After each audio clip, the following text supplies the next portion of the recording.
O Revista Brasil TVT conversa agora com Luiz Felipe de Alencastro, que é historiador, cientista político e membro da Comissão Arnes. Boa noite, professor Alencastro. Prazer falar com o senhor.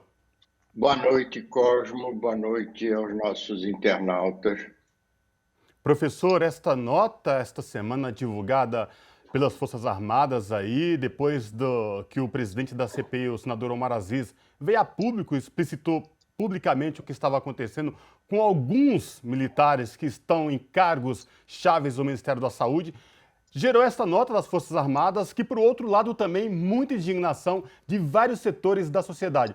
O senhor pode falar para a gente sobre essa nota das Forças Armadas, professor Alencastro? Sim, Cosmo. Essa nota foi uma nota, eu acho que pegou todo mundo de surpresa. Obviamente, a situação, todo mundo sabe que a situação está tensa, mas a surpresa veio do tom dessa nota, e foi uma nota, segundo a informação que se tem, uma nota dessa, aliás, é meio óbvio, a nota foi meditada, foi assinada conjuntamente pelos comandantes-chefes das três armas e do ministro da Defesa, e o núcleo da nota é esse incômodo, incômodo não, essa reação ao fato de o presidente da CPI ter comentado que havia uma banda podre no Exército que estava metida por causa dos cargos que ocupa na administração pública, no governo, estava metida em corrupção e que envergonha o resto do Exército.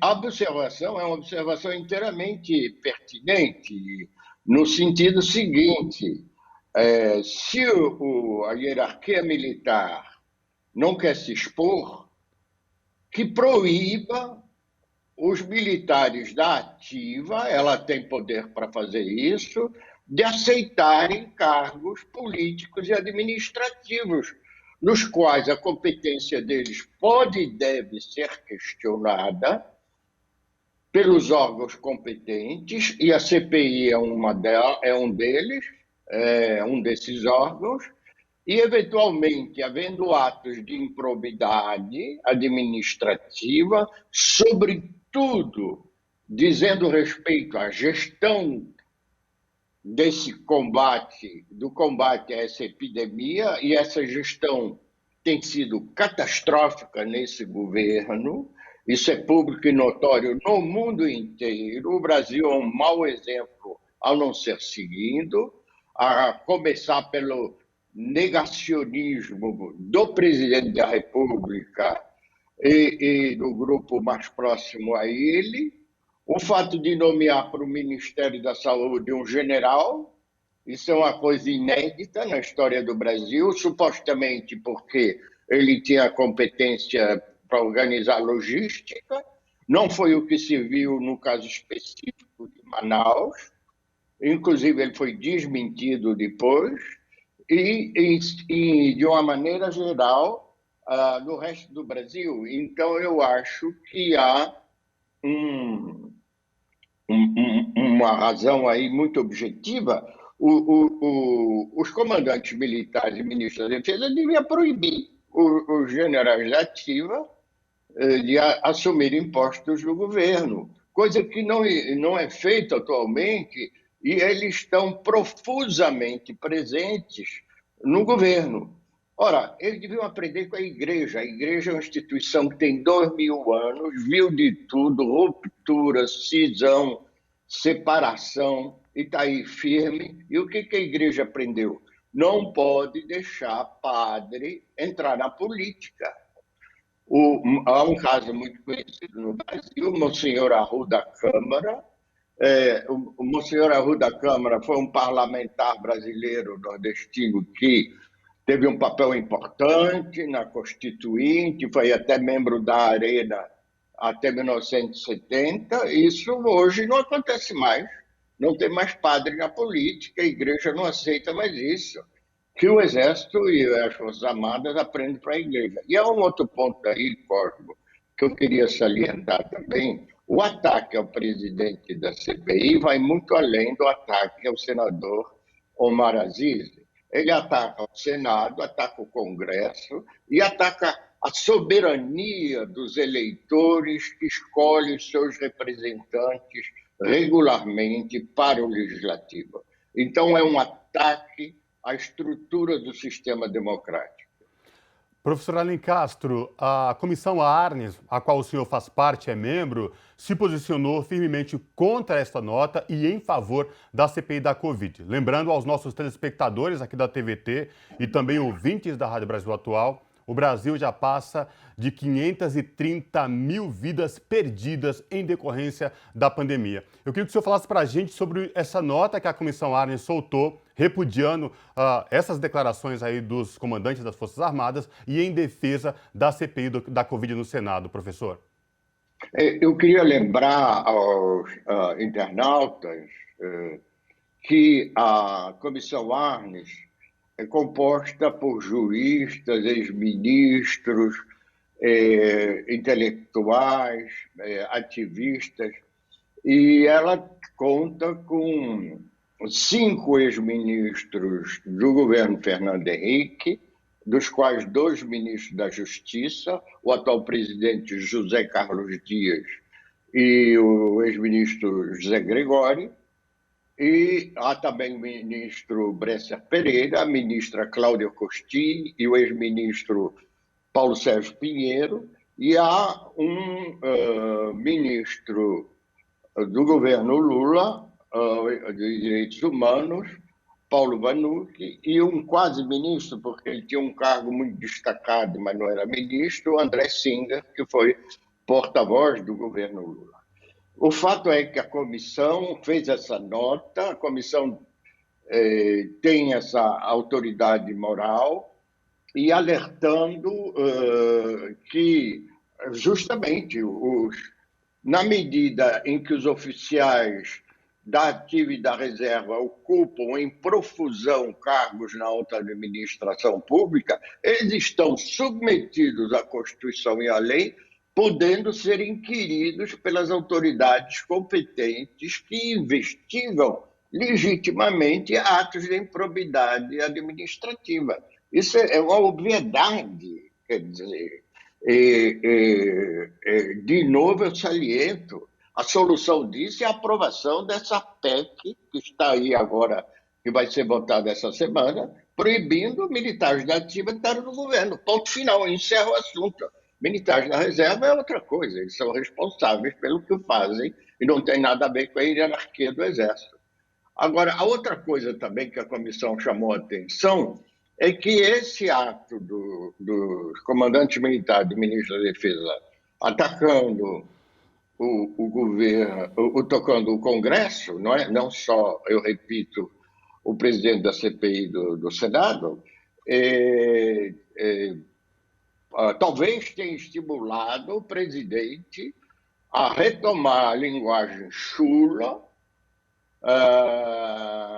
para se referir à CPI, a linguagem chula que ele parece estar envaidecido de utilizar, mas que humilha a nação brasileira inteira, porque ela enxovalha a dignidade do cargo de chefe do executivo para o qual ele foi eleito, e isso vai deixar traços muito tempo. Isso é um absurdo. Essa linguagem totalmente irreverenciosa e desrespeitosa com relação ao cargo. Eu queria assinalar também, nesse contexto da nota, que o comandante da Aeronáutica, o brigadeiro Carlos de Albuquerque Batista Júnior, também usou uma frase extravagante para reiterar essas ameaças.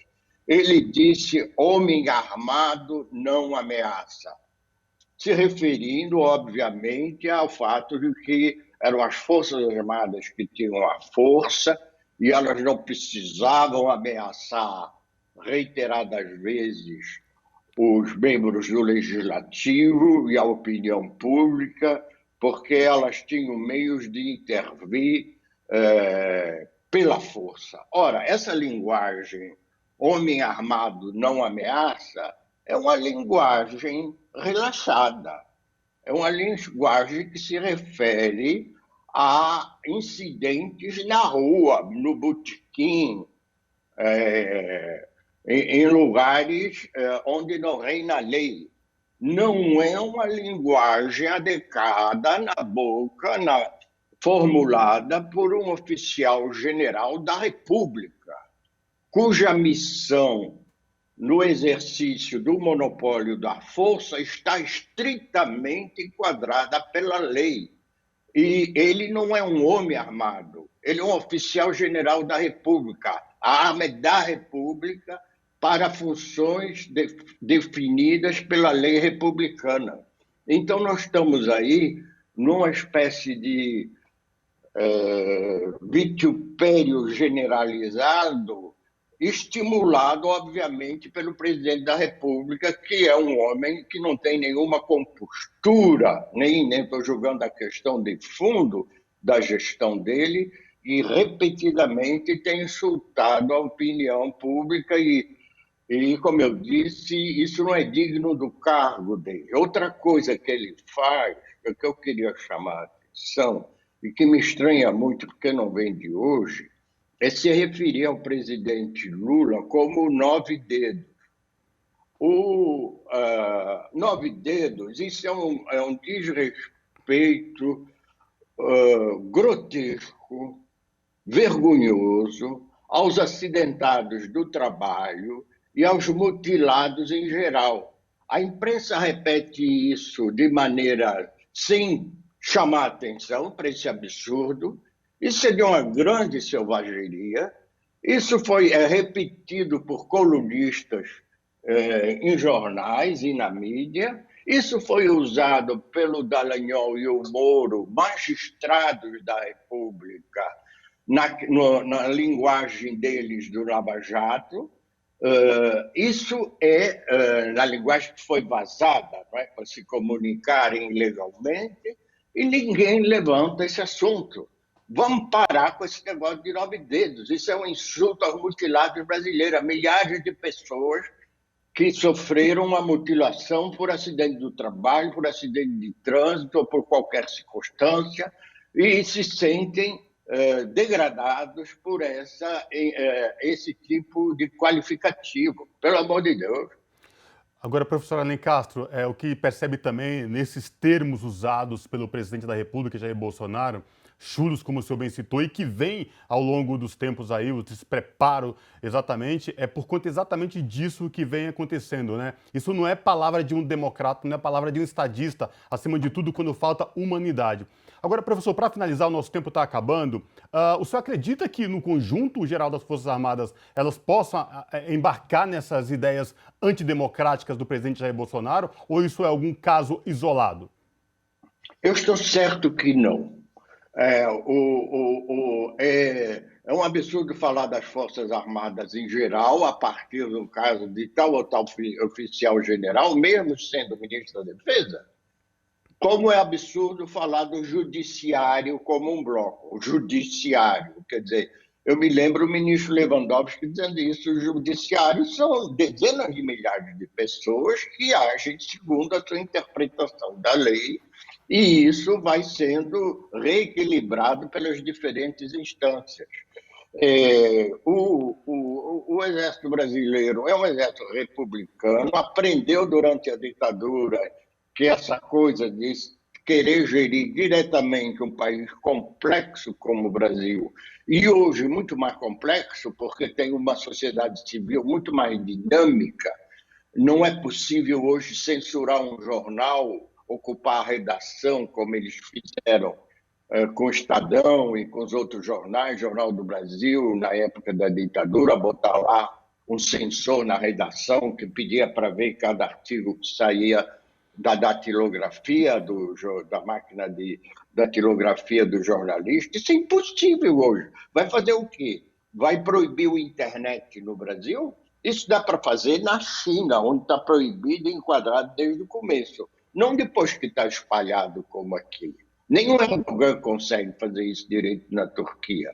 Então, eu acho que o Exército é perfeitamente consciente disso. Ele não pode hoje estrangular as liberdades no Brasil. Ele não tem meios para isso, não tem nem know-how e tecnologia para instalar uma censura na mídia social, na mídia em geral.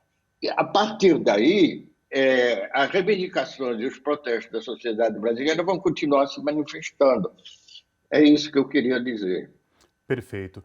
Professor Luiz Felipe de Alencastro, historiador, cientista político e membro da Comissão Arnes, obrigado pela gentileza de falar com os nossos telespectadores aqui da TVT e também ouvintes da Rádio Brasil Atual. Espero falar com o senhor em uma próxima oportunidade. Abraço.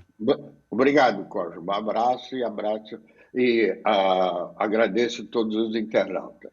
Abraço, professor.